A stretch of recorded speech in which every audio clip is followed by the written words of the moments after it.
তোমার হাত দিয়ে কেন? আমাদের না ডেকে তোমার হাত দিয়ে উপহার পাঠিয়েছেন? এত প্রশ্রয় দিচ্ছেন তোমাকে রাজামশাই? কি হয়েছে এখানে? এত তর্কাতর্কি কিসে শ্রীমন্ত মশাই? কি আর হবে নিধি, কি আর হবে? হ্যাঁ, ওকে এক ঘরে করার পরেও তো কোনো ফল হয়নি, আর তোমরা তো ওকে শাসন টাসনও করো না। বাড়াবাড়ির একটা সীমা আছে। তোকে নিয়ে আর কি করবো বলতো রামপ্রসাদ? তোর জন্য বাবার মান সম্মান মাটিতে মিশে গেল, এখনো লজ্জা হয় না তোর? বেশ ঠিক আছে দাদা, আমি আর একটা কথা বলবো না, আমি এই মাকে নিয়ে বাড়ি চললাম। আরে দাঁড়াও দাঁড়াও দাঁড়াও, উপহারের কথা তো কিছু বললে না, নাকি সেটা নিজে আত্মসাৎ করার তালে আছো? হ্যাঁ একদম ঠিক।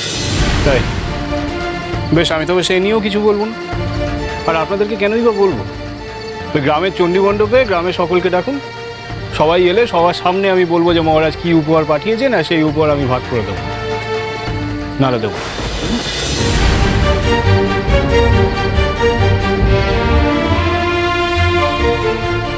খুব ভার বেড়েছে না? এখন থেকে ও আমাদের ডাকবে আর আমাদের যেতে হবে, এত বড় আস্পর্ধা। ও যা বলবে এখন থেকে আমাদের তাই করতে হবে। দাঁড়াও, তোমার বর বারণ তো আমি খোঁচাচ্ছি।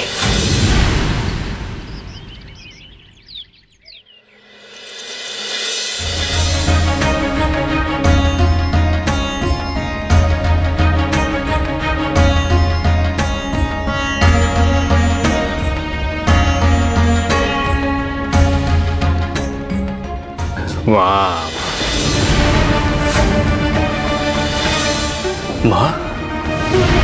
মা, মা তুমি কোথায়? মা, মা, মা তুমি কোথায় গেলে? মায়ের বিগ্রহ গেল কোথায়? এ কিসের ইঙ্গিত মা? এর তো কোনো ব্যাখ্যাই নেই আমার কাছে। মা তুমি মা আমাকে ছেড়ে দিয়ে চলে গেল না তো? না না না, মা, মা গো, সর্বাণী, সর্বাণী শিগগিরই এদিকে আসুন। মা, কি হয়েছে? সর্বাণী, সর্বাণী দেখুন বেদিতে মা নেই।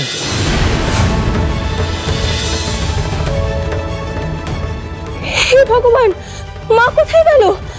আমি কিচ্ছু জানি না সর্বাণী, আমি তো মায়ের পুজো করছিলাম, চোখ খুলে মাকে ফুল দিতে গিয়ে দেখি মায়ের বেদি শূন্য, মা নেই। পরমেশ্বরী এমন করে হাসছে কেন? ওকে বাইরের দিকে কিছু দেখাচ্ছে? তেমনটাই তো মনে হচ্ছে, কিন্তু আচ্ছা যাই হোক, আসুন দেখি একবার।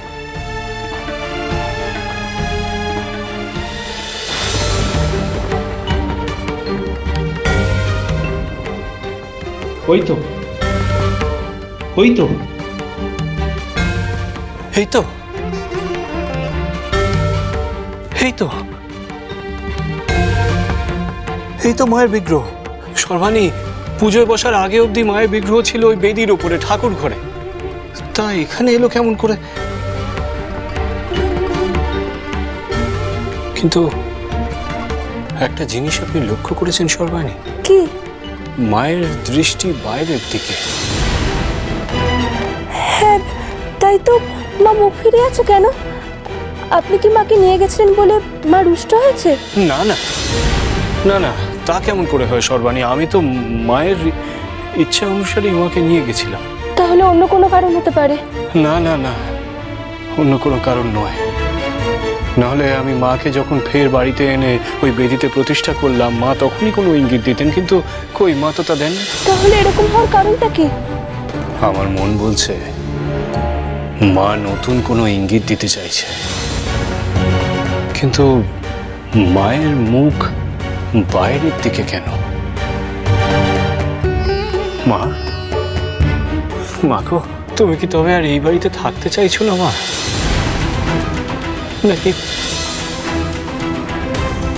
নাকি তুমি বলতে চাইছো যে আমাদের ফের বাইরে কোথাও যেতে হবে?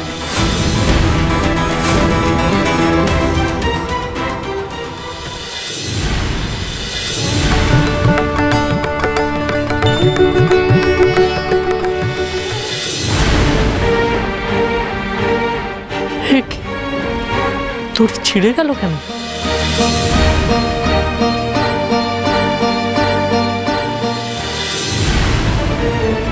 কি বারবার ছিঁড়ে যাচ্ছে কেন?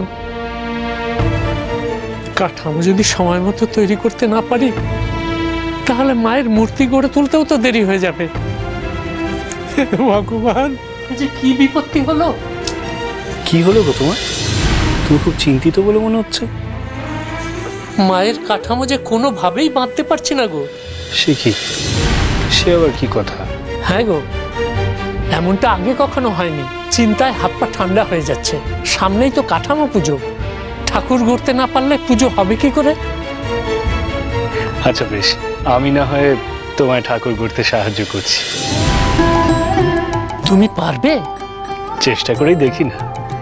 আমি তো নিজেই আমার মা কালীর মূর্তি গড়ে পুজো করি। ঠিক আছে, তাহলে তুমি বরং একটু চেষ্টা করো, আমি আরো দুয়াটি খড় নিয়ে আসি। আচ্ছা।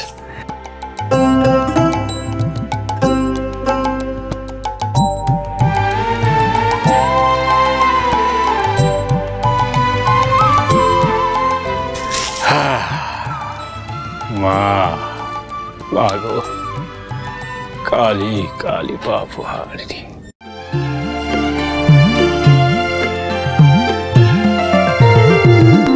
মা বিরাজে ঘরে ঘরে, ওরে মা বিরাজে ঘরে ঘরে, এ কথা ভাঙব কি হাঁড়ি চাতরে, মা বিরাজে ঘরে ঘরে, ওরে মা বিরাজে ঘরে ঘরে।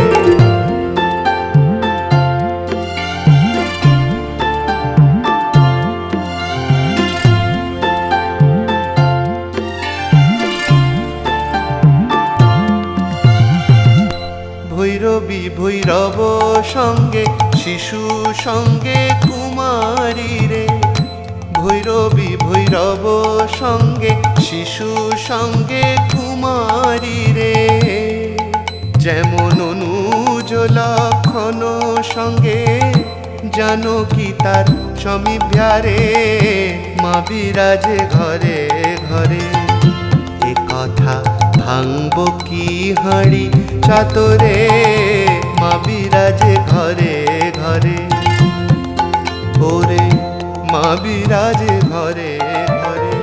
ও বাবা, তোমার তো বেশ এলে মাছে ঠাকুর, এত তাড়াতাড়ি কাঠামোতে খড় বেঁধে ফেলেছো। সবই মায়ের কৃপা গো। মায়ের গান গাইতে গাইতে কখন যে করে ফেললাম তা আমি নিজেই ঠাওর করতে পারিনি। এ তো আমার রোজকার কাজ, কিন্তু আমিও তোমার মতো এত সুন্দর করে কাঠামো বাঁধতে পারতাম না এত তাড়াতাড়ি। তুমি ঠাকুর যে সে লোক নও। থাক থাক, আমাকে তো তোল্লাই দিতে হবে না। তোমার কাজ যে খানিকটা এগিয়ে দিতে পারলাম, এই হলো আমার শান্তি। এই যে পটুয়া,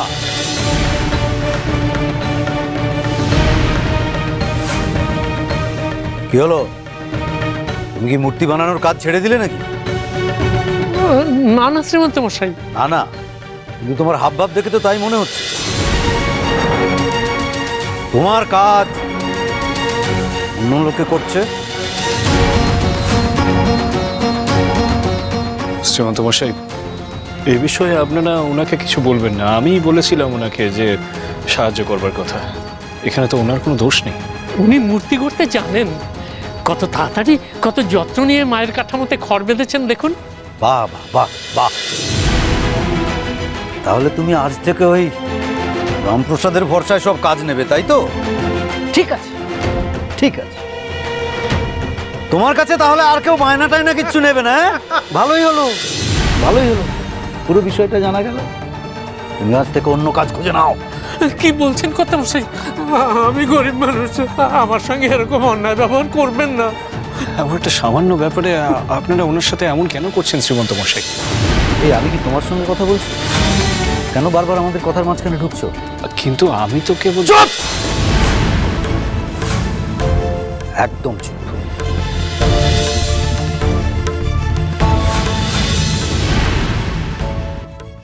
মহারাজ সিদ্ধান্ত নিয়েছেন যে এই বছর কুমারহট্টে ধুমধাম করে দুর্গাপুজো উদযাপন করা হবে।